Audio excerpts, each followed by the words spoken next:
लेकिन मार्केट का टेक्सचर कैसा लग रहा है आपको इस समय? क्या इन लेवल्स पर रिटेल को अभी इन्वेस्ट करना चाहिए? अगर आप निवेश करना चाहते हैं तो धीरे धीरे इस लेवल से भी निवेश कर सकते हैं, लेकिन दो चीजें ध्यान में रखनी चाहिए। एक, please keep some dry powder to buy on correction. Market में उतार चढ़ाव आते रहेंगे, नीचे में खरीदने के लिए पैसे जेब में होना जरूरी है। दूसरा, जब आप निवेश कर रहे हैं तो लंबी अवधि के लिए निवेश करिए। यहां से लेके मई 24 तक बहुत सारी इवेंट ऐसी है जो मार्केट को इम्पैक्ट करती रहेगी। तो नीचे में खरीदने के लिए जगह रखना और लंबी अवधि के लिए निवेश करना, ये दो अगर आपको जचता है तो इस लेवल से आप निवेश कर सकते हैं।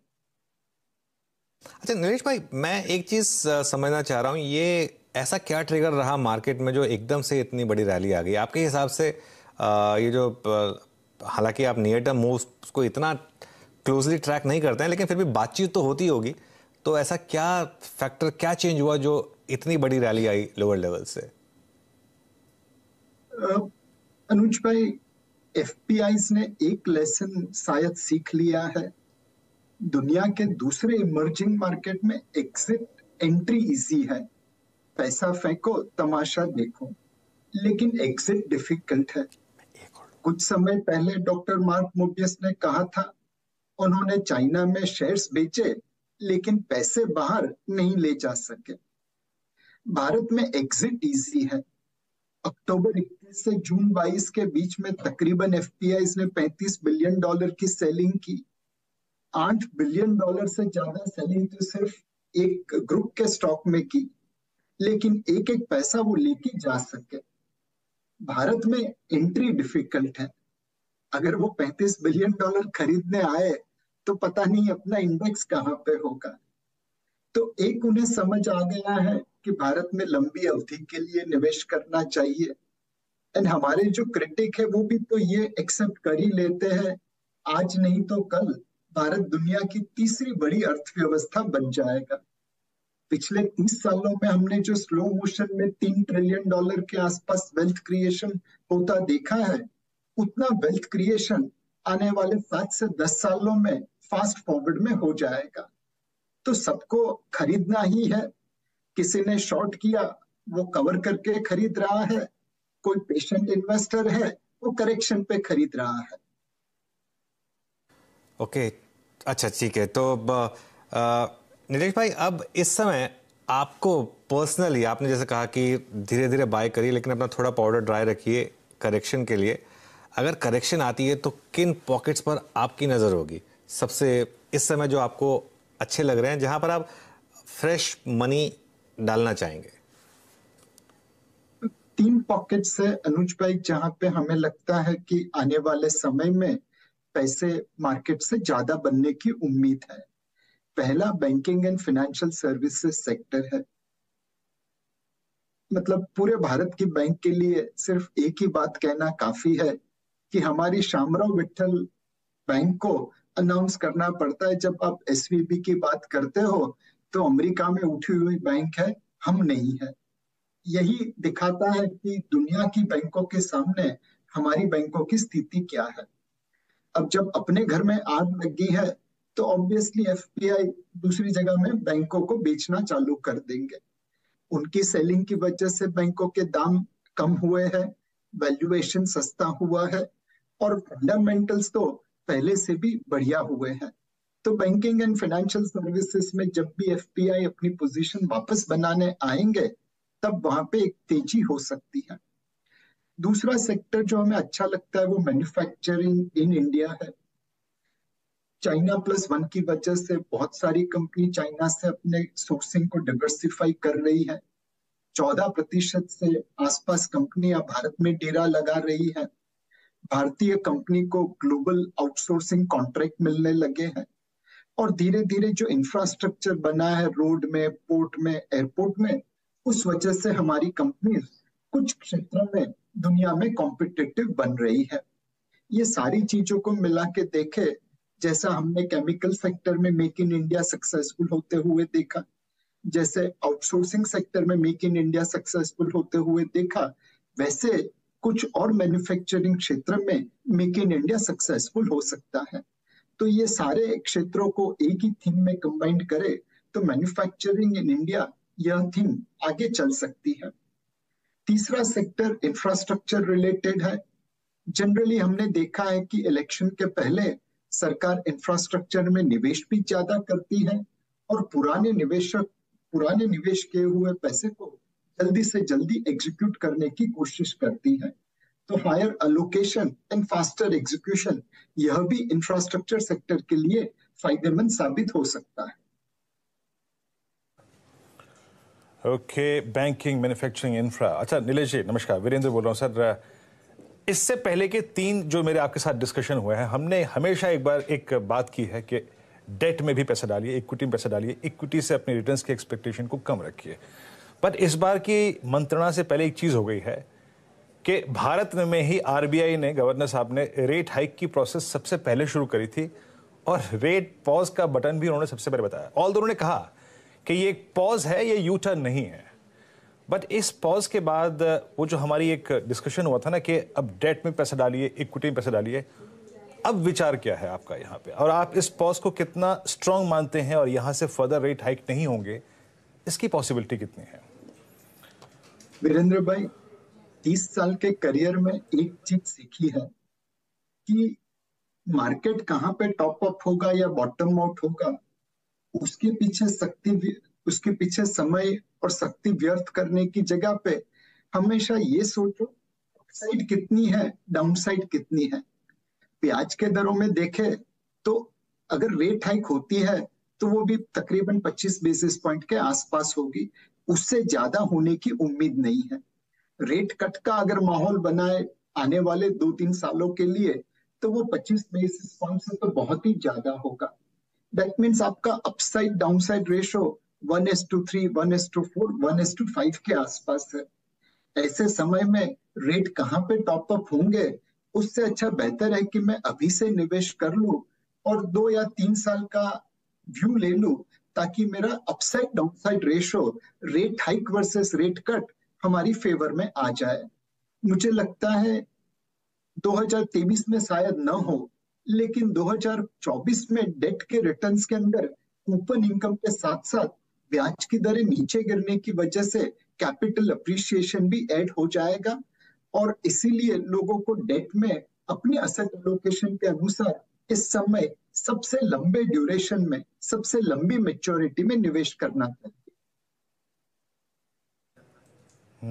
एग्जैक्टली। अच्छा, मैं इसी प्रश्न को अपना बेस नीलेश भाई इसलिए बना रहा था क्योंकि अब मैं आ रहा था एक ऐसे स्पेस पे जिसमें आपने 2021 में पैसा बना के भी दिया और इस मंच पे आके आपने बड़े कन्विक्शन के साथ बोला भी था, that was real estate ancillary, home improvement. गुरुवार से आप यकीन मानिए इस रेट पॉज के बाद रियल एस्टेट स्पेस कुछ डिफरेंट ही लग रहा है, रियल एस्टेट एंसिलरी कुछ डिफरेंट ही लग रहा है। क्या यह वक्त एक बार फिर से इस डिप को बाय करने का है इस स्पेस में? डेफिनेटली वीरेंद्र भाई, अगर देखें तो रियल एस्टेट सेक्टर किसी जमाने में 14 से 15% जीडीपी भारत का कंट्रीब्यूट करता था। फिर कुछ हद तक रेरा की वजह से, कुछ हद तक इंटरेस्ट रेट बढ़ने की वजह से और कुछ हद तक रियल एस्टेट अनअफोर्डेबल होने की वजह से रियल एस्टेट सेक्टर का कंट्रीब्यूशन गिरते गिरते 7-8% के आसपास पहुंच गया। अब हमें लगता है ये जर्नी वापस हाई सिंगल डिजिट से लो डबल डिजिट कंट्रीब्यूशन की तरफ बढ़ रही है। अफोर्डेबिलिटी बढ़ी है, रेरा की वजह से अनुशासन आया है और रियल एस्टेट सेक्टर में एक विश्वास आया है, एक तेजी आई है। उसकी बेनिफिट होम इम्प्रूवमेंट कंपनीज को भी मिलेगी। रियल एस्टेट सेक्टर में बेरिंग फ्यू कंपनीज, बहुत सारी कंपनीज में गवर्नेंस के इश्यू आज भी है और उस वजह से रियल एस्टेट सेक्टर को अगर आपको इन्वेस्ट करना है तो home improvement company, home financing companies ये बेहतर ऑप्शन है compare to pure real estate developer. तो मेरे हिसाब से रियल एस्टेट सेक्टर में आप लंबी अवधि के लिए निवेश कर सकते हैं, बिकॉज ये सेक्टर जो आज भारत में हाई सिंगल डिजिट कंट्रीब्यूशन करता है जीडीपी में, वो आने वाले कुछ समय में लो डबल डिजिट कंट्रीब्यूशन करता दिखेगा। इसकी ग्रोथ रेट भारत की नॉमिनल या रियल जीडीपी से 1.5 से 2 गुनी ज्यादा होनी चाहिए। नीलेश भाई, आईटी में अब क्या करें, क्योंकि आज भी इन्फोसिस अब 52 वीक लो के बहुत करीब, टीसीएस के नंबर्स आ जाने हैं, सबको कंसर्न ये लग रही है कि यूएस में जो बैंकिंग क्राइसिस चल रहा है और ख़ासतौर से जो बीएफएसआई इतना बड़ा क्लाइंट है आईटी के लिए, क्या वो एक मुश्किल की एक कड़ी बनेगी आईटी के लिए? आपका क्या व्यू है? अब इस समय over valuations at least large cap IT में अब मोर और लेस खत्म हो चुके हैं, क्या बाय किया जाए यहाँ पर या अभी समय देना होगा इसको? अनुज भाई, आईटी में एकदम विश्वास के साथ कुछ कहना मुश्किल है, बिकॉज यहाँ पे 3-4 परिबल एक दूसरे के सामने चल रहे हैं। एक आपने जैसे बहुत उचित बताया कि ग्लोबल बैंकिंग क्राइसिस की वजह से हमारी आईटी इंडस्ट्री के ग्रोथ रेट के ऊपर इम्पैक्ट हो सकता है। दूसरी चीज, बहुत सारी आईटी कंपनीज में मैनेजमेंट ट्रांजिशन चल रहा है। अब बैटन एक हाथ से दूसरे हाथ में रेस में हमेशा अच्छी तरह दिया जाता है, बट क्या नए प्लेयर की रफ्तार पुराने प्लेयर के जैसे ही होगी या कम होगी या ज्यादा होगी, उसके ऊपर लोगों के मन में संशय होना स्वाभाविक है। तीसरी चीज जो आईटी सेक्टर के लिए है वो है आपकी कॉस्ट प्रेशर। हमने पहले देखा था स्पेशली कोविड समय में कि आईटी क्षेत्र के एम्प्लॉयज की बहुत ज्यादा डिमांड थी और सैलरीज एंड वेजेस काफी जोर से बढ़ाने पड़े थे। अब किस प्रकार से कॉस्ट प्रेशर आते हैं, हमें लग रहा है कि कॉस्ट प्रेशर कम हो रहा है, बट वो मैनेजमेंट की कमेंटरी में रिफ्लेक्ट होना चाहिए। तो मेरे हिसाब से इस समय जो आईटी कंपनीज के नतीजे आने वाले हैं, उन नतीजों का अध्ययन करना होगा, मैनेजमेंट की कमेंटरी को देखना होगा, और फिर उस आईटी क्षेत्र के स्टॉक में आप निवेश कर सकते हैं जहां पे आपको विश्वास है कि बैटन अच्छे प्लेयर के हाथ में पास हुआ है और उन्हें आने वाले भविष्य में ग्रोथ के ऊपर चिंता कम है या विश्वास ज्यादा है। अच्छा, ये हो गए नीलेश जी के आईटी पे राय।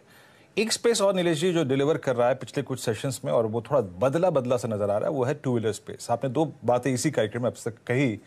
मई 2024 का जिक्र किया आपने और rate cut possibilities in CY24 का जिक्र किया आपने। ये स्पेस बहुत दिनों बाद डिलीवर कर रहा है, अच्छा मूव दे रहा है। ऑटो में हमने पैसेंजर व्हीकल सेगमेंट को 2021-22 में डिलीवर करते हुए देखा था। टू व्हीलर पर आपकी राय क्या है इस वक्त? सो टू व्हीलर इंडस्ट्री को अगर आप देखें तो पिछले साल FY23 में पीक टू व्हीलर सेल्स से FY23 सेल्स तकरीबन 50 लाख व्हीकल कम थी और प्री कोविड लेवल से तकरीबन 30 लाख व्हीकल कम थी। नाउ ये बहुत बड़ा गैप है और उस वजह से आप अगर टू व्हीलर स्टॉक्स को देखो तो प्री कोविड से लेके अब तक कोई खास रिटर्न बना नहीं है, इनफैक्ट नेगेटिव रिटर्न है। With in two wheeler space also कुछ कंपनीज है जो एकदम हाई एंड बाइक के ऊपर है, कुछ कंपनीज है जो एक्सपोर्ट्स के ऊपर ज्यादा फोकस कर रही है। अनलिस्टेड स्पेस में भले कम हो, बट अनलिस्टेड स्पेस में बहुत सारी कंपनीज है जो इलेक्ट्रिक टू व्हीलर के ऊपर फोकस कर रही है। तो मेरे हिसाब से अब टू व्हीलर सेक्टर को एक सेक्टर गिनने की जगह पे हमें अलग अलग हिस्सों में बांटना होगा। कंपनीज जो हाई एंड बाइक के ऊपर कॉन्सेंट्रेट कर रही है, शायद वहां पे डिमांड उतनी इम्पैक्ट नहीं होगी जितनी लो एंड बाइक पे होगी। कंपनीज जो इलेक्ट्रिक व्हीकल के ऊपर फोकस कर रही है, शायद उनका growth rate industry growth rate से ऊपर ही रहेगा। और तीसरा, जो कंपनीज रूरल इंडिया के ऊपर सपोर्ट कर रही है, वहां पे देखना पड़ेगा मॉनसून बिलो एवरेज आता है जैसे स्काईमेट ने बताया, या नॉर्मल आता है जैसे IMD ने बताया, और उसकी क्या इम्पैक्ट रूरल इकोनॉमी पे होती है। मुझे लगता है कि अगर मॉनसून नॉर्मल रहा तो टू व्हीलर में एक रिकवरी आ सकती है, बिकॉज हम पीक से 50 लाख स्कूटर टू व्हीलर नीचे है और प्री कोविड लेवल से 30 लाख व्हीकल नीचे है, तो कहीं ना कहीं इसमें बॉटमिंग आउट होके एक बाउंस आना जरूरी है। इंडिया इंक की तरफ से एक थोड़ी सी बुरी खबर। एक बहुत बड़े वेटरन महिंद्रा ग्रुप के चेयरमैन एमेरिटस केशव महिंद्रा जी, 99 साल की उम्र थी उनकी। ऑब्वियसली इस साल 100 का आंकड़ा पूरा हो जाता, लेकिन अब उनका देहांत हुआ है और ये इस खबर की पुष्टि खुद पवन गोयनका जी ने की है महिंद्रा ग्रुप से। तो rest in peace, Om Shanti जिसे कहते हैं, केशव महिंद्रा जी, लेजेंड ऑफ इंडिया इंक। चलिए नीलेश भाई, आपको शुक्रिया बोले इससे पहले एक आखिरी सवाल मेरी तरफ से एटलीस्ट, अक्टूबर 2021 के बाद से रिटेल इन्वेस्टर ने इस मार्केट में मोर और लेस पैसा नहीं कमाया है और उसको दूसरी तरफ दिख रहा है कि बाकी एसेट क्लासेस में अच्छा पैसा बना है, गोल्ड में शानदार पैसा बना है। हालांकि मुझे पता है कि आप गोल्ड इन्वेस्टमेंट के बहुत अगेंस्ट हैं और उसको हेट करते हैं, लेकिन गोल्ड में बहुत पैसा बना है, रियल एस्टेट में बहुत पैसा बना है और फिक्स इनकम आपको एक अच्छा खासा रिटर्न दे रहा है। इस समय आपकी उस रिटेल इन्वेस्टर को क्या सलाह होगी जो अक्टूबर 2021 से, मान लीजिए, या 2021 में किसी भी समय से इन्वेस्ट करके बैठा है स्टॉक मार्केट में और अपने पोर्टफोलियो में लगातार पेन देख रहा है? अनुज भाई, गोल्ड के ऊपर भारत के रूप से मैंने हमेशा विरोध किया है कि हमें गोल्ड में निवेश नहीं करना चाहिए, but as a advice to investor तकरीबन मार्च 2020 से हम लोगों को कह रहे हैं कि आप गोल्ड में निवेश करिए, बिकॉज दुनिया भर के सेंट्रल बैंकर्स गोल्ड की खरीदारी कर रहे हैं और गोल्ड के दाम ऊपर जाएंगे वैसा लगता है। 2020 और 22 में वो कॉल अच्छा चला, 21 में नहीं चला, बट कॉल का तो वही है, कभी सच कभी झूठ। इनफैक्ट महिंद्रा एंड महिंद्रा के लिए एक किस्सा कहना चाहूंगा। इस कंपनी की स्थापना महिंद्रा एंड मोहम्मद करके हुई थी जब उन्होंने द्वितीय विश्व युद्ध के दरमियान विली चिप को भारत में इंट्रोड्यूस किया था। उस छोटे से सीड को आज घना वटवृक्ष बन गया और उसके पीछे महिंद्रा जी ने जो मेहनत की, जो मतलब गाइडेंस दिया, वो वाकई काबिल तारीफ है। भगवान उनकी आत्मा को सदगति दे। मेरा निवेशकों से सिर्फ एक ही रिक्वेस्ट है, रिकमेंडेशन है कि आप असेट एलोकेशन पे विश्वास रखिए। पूरा पोर्टफोलियो हमेशा उस असेट क्लास में नहीं लगा सकते जो चलने वाला हो। किसको पता था गोल्ड कब चलेगा, रियल एस्टेट कब चलेगा, फिक्स्ड इनकम कब चलेगा। तो अगर आप एक बैलेंस बना के रखे fixed income, real estate, gold और इक्विटी में, तो आपका पोर्टफोलियो इन्फ्लेशन से ज्यादा रिटर्न देगा, आपके लिए अच्छा होगा। इक्विटी के लिए मुझे लगता है कि इस बार की इक्विटी महेंद्र सिंह धोनी जैसी होगी। धोनी साहब अपना समय लेते हैं आंख को सेट करने में और फिर जब आखिरी ओवर आते हैं तो चौके छक्कों की जड़ी लगा के आस्किंग रन रेट को बीट करके टीम को जीत की तरफ लेके जाते हैं। अगर इक्विटी मार्केट ने अगस्त 21 से लेके आज तक कुछ खास रिटर्न नहीं दिया है तो उसका मतलब यह है कि आने वाले समय में वो 1 या 2 महीने में उतना रिटर्न दे सकता है जो पिछले 2 साल के रिटर्न को कॉम्पेंसेट कर सकता है। जरूरत है कि आप पिच पे खड़े रहे और धोनी के ऊपर विश्वास रखें। जब आस्किंग रेट भले बढ़ रहा है आज की तारीख में, बट 1 या 2 ओवर ऐसी निकलेगी जहां पे वो चौके छक्के मार के जीत की तरफ लेके जाएंगे।